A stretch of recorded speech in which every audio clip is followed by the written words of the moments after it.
pra vendet e Evropës lindore, ishin të pushtuara nga nazizmi. I çliroi nga nazizmi, po për të çliruar ata, u desh të mobilizonte 35 milion rus dhe sovjetik. Në atë kohë. Gjatë luftës së dytë botërore. Gjatë luftës së dytë botërore. Pra imagjinoni për të luftuar Bashkimin Sovjetik, për të luftuar nazizmin. Sot është NATO, e njëjta gjë, duhet të mobilizojnë 35-37 milion që të bëjnë luftë me NATO-n. Pra kjo do të thoshë një luftë botërore. Po shkojmë drejt një lufte botërore dhe kemi të bëjmë me fuqi nukleare. Që në momentin e fundit çdo njëra prej tyre, qoftë rusët, qoftë perëndimorët sot, në rast se do shihnin që ishin duke humbur luftën, do të përdornin armët bërthamore. Dhe atëherë nuk mund të krijohej kjo. Prandaj nuk shkojmë dot në këto nivele. Vetëm gjë për të shkuar në këto nivele, thash është në rast se amerikanët kanë vendosur të zhbëjnë NATO-n dhe të zhbëjnë Bashkimin Evropian. Në rast se amerikanët kanë vendosur të heqin dorë nga perandoria e tyre, pra të përgjysmojnë perandorinë e tyre, sepse Bashkimi Evropian sot, gjithë Evropa është pjesë e hegemonisë dhe perandorisë amerikane. Pra në rast se amerikanët kanë vendosur ta përgjysmojnë perandorinë e tyre dhe të heqin dorë nga Evropa, atëherë ata mund ta zhbëjnë NATO në çdo moment, se ata janë themeluesit e NATO-s, ata mund ta zhbëjnë edhe Bashkimin Evropian në çdo moment. Dhe atëherë në rast se ti e zhbën, normalisht dikush nga vendet do gjej partner ekonomik më pari, sepse është çështje ekonomie. Po shteti nuk duron vakum. Absolutisht, mund të ketë lidhje. Por kjo i bie që amerikanët heqin dorë. Pra sërish amerikanët duhet t'i dorëzojnë këto territore ashtu siç ja dorëzuan 45-ën Stalinit. Prandaj them që nuk mund të bëhet kjo pa një marrëveshje midis amerikanëve dhe rusëve. Në rast se ekziston kjo, atëherë nuk kemi nevojë. Po them unë. Atëherë në rast se ekziston kjo, atëherë s'kemi nevojë për luftë. S'kemi nevojë për luftë sepse thjesht amerikanët e prishin dhe këta mbeten në vakum dhe ku do lidhen. Jo, për luftë do kemi dhe pastaj europianët do luftojnë. Europianët nuk kanë kapacitet të luftojnë pa Amerikën me Rusinë, kështu që s'ka luftë. Nuk do ketë luftë. Dritan, ndërkohë po që se nuk duan amerikanët. Prapë themi, gjithmonë jemi të amerikanët. Jo, absolutisht, ata janë fuqia kryesore perëndimore këtu. Pra në këtë perëndimin në cilin bëjmë pjesë, motori kryesor, lokomotiva është amerikane. Gjithë të tjerët neve jemi vagon, shumë ne jemi në vagonat e fundit, ne jemi vagoni i fundit, ku ndoshta nëse jemi as vagoni i parë, që mbahet qymyri zakonisht për të hedhur lokomotivës, po jemi vagoni i fundit fare, vagon rezervë. Pra ne jemi vagon, lokomotiva është Amerika në gjithë të perëndimin tonë. Pra në rast se ti heq lokomotivën, atëherë vagonat mund të ecin për pak kohë për inerci. Po. Pastaj sërish do të përplasen diku dhe do të zhbëhen. Dritan, ndërkohë më bëri përshtypje që në fjalimin e tij të përvitshëm Putin riktheu sërish Kaliningradin, por me një kërcënim, le të themi, për sa i përket një full scale war, një luftë të plot me Europën në rast se Kaliningradi bllokohet. Para shumë ky ishte termi. Dhe si e lexon këtë, ndërkohë që po diskutohet gjatë gjithë kohës kjo përpjekje, dhe pse zakonisht vendet balltike janë, le të themi, ajo frika më e madhe e Europës dhe perëndimit sot? Do të kemi një gjë parasysh, pra do të kuptojmë një gjë. Ajo çfarë rusët po mundohen të na thonë neve. Po mundohen të na thonë neve një gjë shumë të qartë. Që neve duhet të shohim filmin dhe jo fotografinë. Pasi çfarë bëjmë? Ne perëndimorët shohim fotografinë dhe shohim Kaliningradin këtu. Po. E themi Kaliningradin këtu në mes të Evropës. Por ama harrojmë një gjë. Harrojmë filmin që Kaliningradi është territor rus. Pra tim ka sot emër Kaliningrad. Është njësoj si të kur thua Kaliningrad, është njësoj si të thuash Vladivostok, është njësoj si të thuash gjitha qytetet e tjera të Rusë, pra një qytet çfarë do të Rusisë, më thuash Kaliningradi është territor rus. Kaliningradi është territor rus legjitim i njoftur ndërkombëtarisht. Pra nuk është si Krimea. Krimea është territor rus, po jo i njoftur ndërkombëtarisht. E qartë. Kaliningradi është territor rus i njoftur ndërkombëtarisht nga gjithë bota në vitin 1945. Pra e kanë marrë dhe është territor rus, pra është njësoj si të sulmosh Moskën në rast se sulmon Kaliningradin. Pra këtë po mundohet thot Putini që Kaliningradin mos e shihni si një territor të zhvendosur. Pra nuk ka lidhje territoriale me Rusinë, por është territor rus legjitim. Dhe në çfarëdo momenti që ti e cënon edhe kërcënon këtë territor, automatikisht do të thonë që ti ke cënuar Rusinë dhe në këtë moment jemi në luftë totale. Luftë totale. Pra kjo është arsye sepse Kaliningradi është njësoj si Moska. Është qyteti i Rusisë. Nuk është vetëm këtë po mundohet të na thotë dhe këtë ne duhet ta kuptojmë perëndimorët, mos e shohim thjesht Kaliningradin, të fokusohemi këtu dhe shohim Kaliningradin, mos shohim gjë tjetër. Jo. Në rast se e cënojmë Kaliningradin, Në çfarë do lloj forme ose mënyre, kemi cënuar Moskën dhe në këtë moment jemi drejt një përplasje të madhe. A ka një skenar dritan, sepse puna është se Putini, kjo deklarata e Putinit nuk besoj që vjen. Kjo deklarata e Putinit vjen pas deklaratave të generalit Donahu, komandanti forcave europiane amerikane për Evropën, vjen pas deklaratë një generali tjetër, vjen pas deklaratë një generali gjerman, shefi stabit të mbretërisë gjermane, të cilët deklaruan në këto 3 muajt e fundit që ne kemi plane për të sulmuar Kaliningradin, kemi plane për ta bllokuar Kaliningradin, pra këto janë idiotësira që nuk ka ndodhur ndonjëherë në historinë e njerëzimit, në historinë ushtarake të njerëzimit deri më sot, që një ushtarak të dalë dhe thotë un kam plan për të sulmuar këtë vend ose atë vend. Kjo është një nga ignorancat më të mëdha, pra jemi në nivelin më të madh të ignorancës njerëzore. Veprimtaria ushtarake është veprimtari sekrete. Çfarë do të plane që ti ke bërë, çfarë do ti e mban sekrete ti nuk del ta deklarosh. Në momentin që ti e deklaron, domethënë ti po jep atij mundësi tjetrit, mundësi të përgatitet për këtë veprimtari. Pra ti nuk ke hequr elementin e surprizës.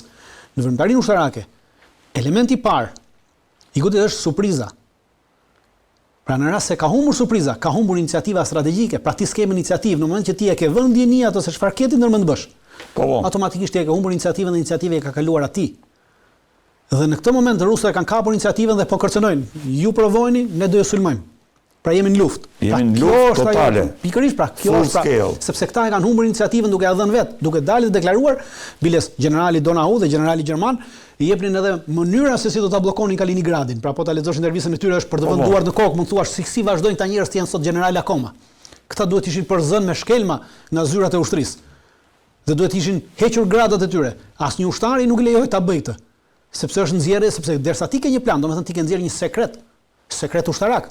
Dhe këta tregonin edhe mënyrën se si do ta bënin bllokimin e Kaliningradit. Pra është një çmenduri totale në aspektin ti kur e shef të punë. Dhe tashmë, në moment që ti ja vën dieni atij, ti ke humbur iniciativën strategjike, i ka kaluar atij iniciativa strategjike.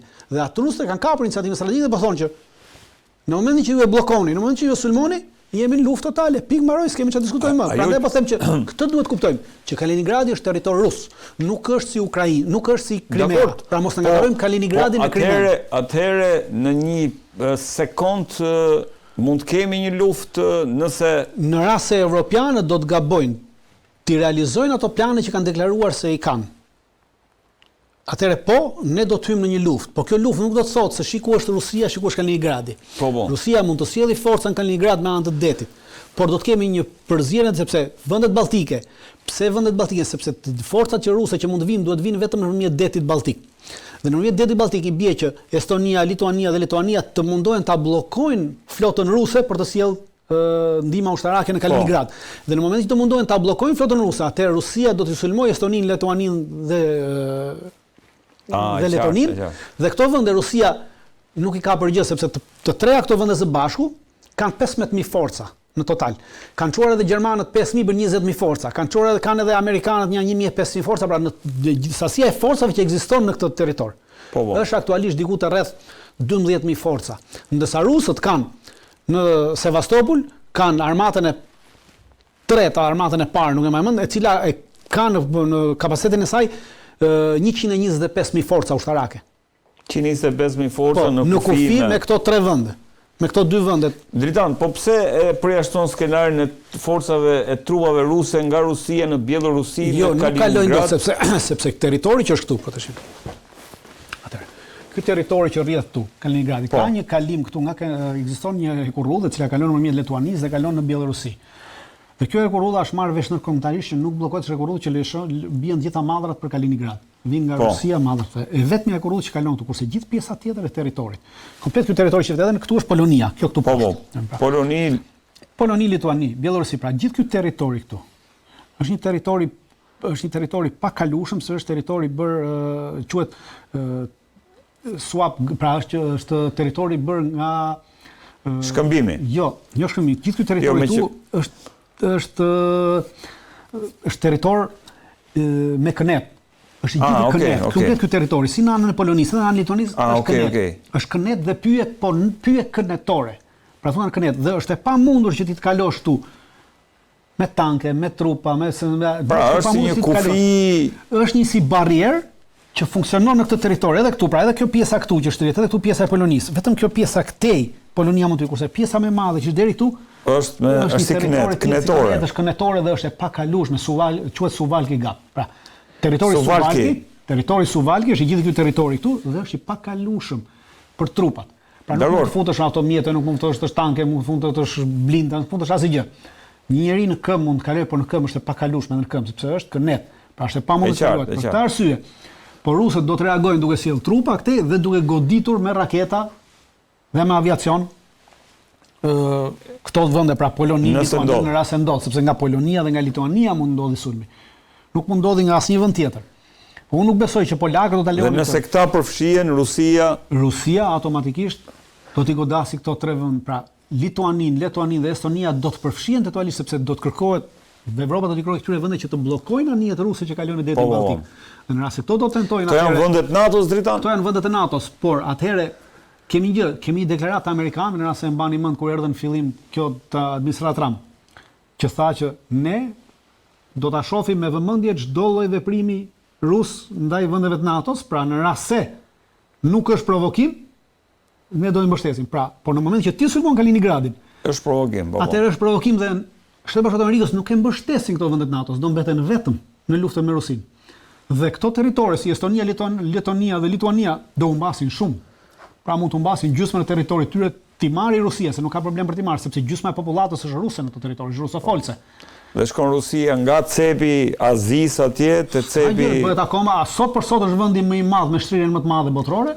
Jo, tu kalon nga cepi botërore, pra nuk është problem. Por kjo është idiotësia e evropianëve. Që po bëjnë, pra japin këtë mundësi dhe mbeten nesër, pra vetëm në rast se ata e sulmojnë Kaliningradin, në rast se ti sulmon Kaliningradin, ke sulmuar Rusinë, në këtë moment NATO nuk funksionon më. Mund të funksionojë Bashkimi Evropian, por NATO jo. Dhe kur them NATO, do të thonë që Shtetet Bashkuara të Amerikës nuk do t'i vinë në ndihmë dhe nuk do të hyjnë në këtë luftë me Rusinë për shkak të këtij veprimi. Dhe kjo do sjellë zhbërjen e Bashkimit Evropian. Dhe në rast se kjo ndodh, dhe në rast se Shtetet Bashkuara të Amerikës e nxisin këtë lëvizje për të sulmuar Kaliningradin, do të thonë që atëherë vjen ajo që thoni juve, që ka një marrëveshje të fshehtë midis rusëve dhe amerikanëve për të zhbërë NATO-n dhe për të zhbërë Bashkimin Evropian. Dhe pastaj mund shkojmë ndash krijojmë Bashkim Sovjetik, ndash krijojmë Carin, ndash krijojmë këtë duash. Pastaj s'ka rëndësi se çfarë krijon. E rëndësishme për ne është që po prish NATO dhe po prish ka një aleancë midis tyre dhe neve pastaj nuk duhet të vrasim mendjen më dhe diskutojmë se çfarë do ndodhi Evropës. Pasi Evropa e ka marrë atë pjetën. Ne do të diskutojmë ne ku jemi në këtë moment. Ne jemi në interesin amerikan apo na kanë lënë edhe me Evropën që të na hanë qend. A do jemi me traktatin e Varshavës? Tu është problemi, pra. Neve pastaj në rast se ndodh ajo, duhet patjetër të punojmë dhe të punojmë forcisht nga ana politike që të jemi pjesë e interesit amerikan dhe mos të jemi pjesë e interesit evropian, se ndryshe morën fund. Qartë, drejton. E përmenda Varshavën se në Varshavë më në fund, do më thonë, kemi sipas asaj që lexova, është qyteti i parë në botë i mbrojtur tërësisht nga raketat Patriot. Nuk e di a e pe si lajm. Çfarë do të thotë, a do ta ndjek së pari çfarë do të thotë një qytet i mbrojtur me raketa Patriot? Është më shumë një polakët po mundohen të bëjnë atë, pra janë duke blerë armatim pafund. Është vendi vetëm i cili e ka në të gjithë vendet e NATO-s, por jashtë Shtetit Bashkuar të Amerikës, pas Shtetit Bashkuar të Amerikës janë vendi dhe pas Turqisë. Këtë pamjen e Pedritan është tank Leopard, më duket se nuk e di, me drita dhe Krishtlindjes. Po, pra kanë kopjuar Edramën, edhe Edrana, nëse mbani mend, zori para 2 vitesh një tank nga ata T56 që kemi neve në sheshën qendër dhe bëri edhe me drita dhe kështu dhe ai bile se ka më pikturuar dhe tashmë e ka vënë te bulevardi i ri, po ta shihni atje, ka lënë atje. Tankun, po, e ka pikturuar me ato bojra siç pikturoi fasadat e Tiranës dikur, edhe ashtu e ka lënë edhe atje. Pra nuk tank Leopard për Krishtlindje në Poloni, jo, ideja është po militarizohet. Atëre, polakët janë militarizuar dhe jetojnë në një shoqëri të militarizuar më përpara se gjithë Evropa. Polakët janë vendi i tretë në NATO, pra pas Shtetet Bashkuara të Amerikës dhe Turqisë, të cilët e kanë kapur sot harxojnë 4.5% të buxhetit të GDP-s për nevoja ushtarake. Polakët janë sot. Aktualisht sot. Rusi, Ukrainë, Poloni, kështu i bie si Jo, është Shtetet Bashkuara të Amerikës dhe Turqia e kapin dhe e kalojnë 5%. Dakor, jo. Të tyre ushtarake. Unë po flas për vendet e NATO-s. Polonia është vendi i tretë i cili kap 4.5%. Është vendi i tretë. Po. Pra pas tyre dyve është i tretë që kap 4.5%. Asnjë vend tjetër i NATO-s nuk ka arritur 4.5% e Polonisë. Që ka deri tani? Asnjë. Fare. Të gjithë tjerat janë 3% e poshtë. Polonia është 4 dhe Polonia nuk ka mbritur sot 4.5%. Polonia ka mbritur 4.5% para një viti e gjysmë. Dhe Polonia është duke bler armatime, të gjitha çdo lloj armatime, është duke bler armatime, sasi të mëdha.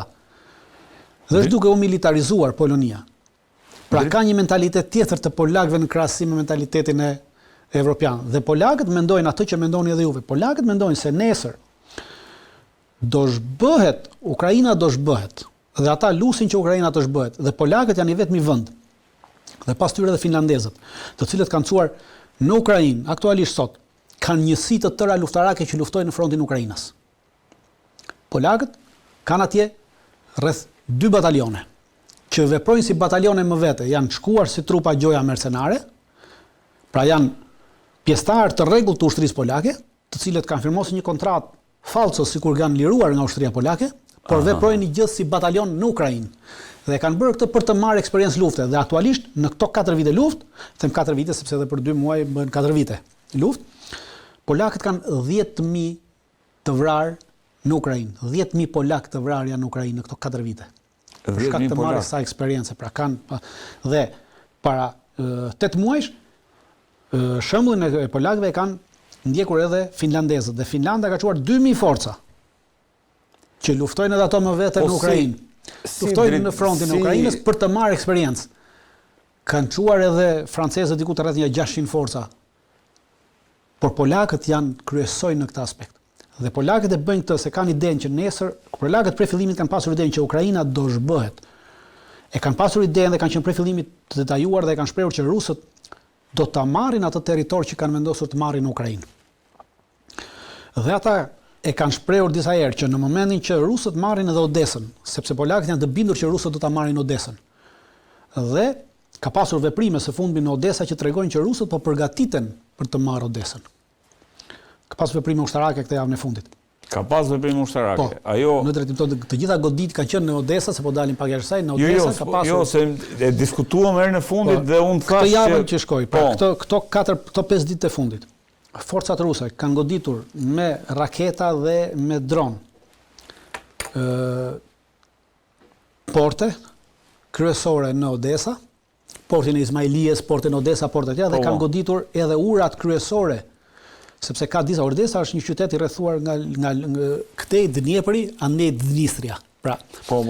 Dhe të gjitha urat që janë në Dniepër dhe në Dnistria, dhe në lumin Dnistria që bëjnë lidhjen kryesore, pra e ndajnë këtë Odesën. Dniepri e ndan Odesën nga Ukraina, nga pjesa tjetër e Ukrainës, kurse lumi Dnistria e ndan Odesën nga Romania dhe nga këto pjesë dhe këtu në cep të Romanisë, këtu janë portet e Ismailijes, këtu që i përkasin në Ukrainës.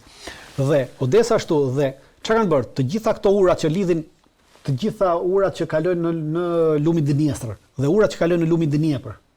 Këto 2 ura që lidhin Odesën me Ukrainën këtej dhe me pjesën e Romanisë këtej, rusët i kanë bombarduar këto 5 ditë të fundit. Që do të thotë? Nuk i kanë prishur totalisht, po janë dalë jashtë funksionimit. Dhe do të thotë që çfarë do lloj ndihme ushtarake është e pamundur për të ardhur në kohë në Odesa dhe për qëndrim të forcave ushtarake në Odesa. Nuk ka mundësi. Janë goditur edhe mbrëm, edhe sot gjatë ditës janë goditur të gjitha çdo lloj depoje që ekziston, depo ushtarake, qëndrim ushtarak është goditur. Pra, kemi një goditje të madhe ndaj Odesës. Çfarë paralajmërojnë që nesër rusët mund të bëjnë edhe ndonjë ndërhyrje amfibe në drejtim të Odesës. I kanë të gjitha kapacitetet për të bërë ndërhyrje amfibe në drejtim të Odesës dhe për ta bllokuar Odesën. Pse? Sepse e kanë shprehur rusët disa herë dhe ka pasur një diskutim të madh në Dumën ruse për çështjen e Odesës, sidomos pas veprimit të fundit që Ukraina goditi një anije ruse në detin Adriatik. Në detin Mesdhe, në detin Mesdhe. Në detin Mesdhe, po së fundmi, po para 2 ditëve. Sipas dita gjasave ka bërë atë nëpërmjet anijeve ruse, anije tregtare ruse, sepse anije tregtare ruse akoma hyn e dalin në Odesa. Pra janë lejuar të funksionojë tregtia. Me ndërhyrjen e Turqisë. Dhe nga kanë shfryzuar anije tregtare ruse dhe nga anija tregtare ruse në detin Mesdhe kanë lëshuar dron. Sepse një dron i armatosur nuk ka kapacitet të shkojë nga Ukraina deri në detin Mesdhe. E qartë. Dhe kanë lëshuar nga këto anije dhe rusët po shohin opsionin që ta bllokojnë fare dhe ta marrin Odesën pra ta mbyllin. Për shkak të kësaj duhet bllokuar totalisht. Dhe kanë filluar goditjet dhe këto goditje që po bëjnë janë goditje në aspektin operacional për një vend, pra ti dhe izolon njëherë një vend që mos i vi ndihma,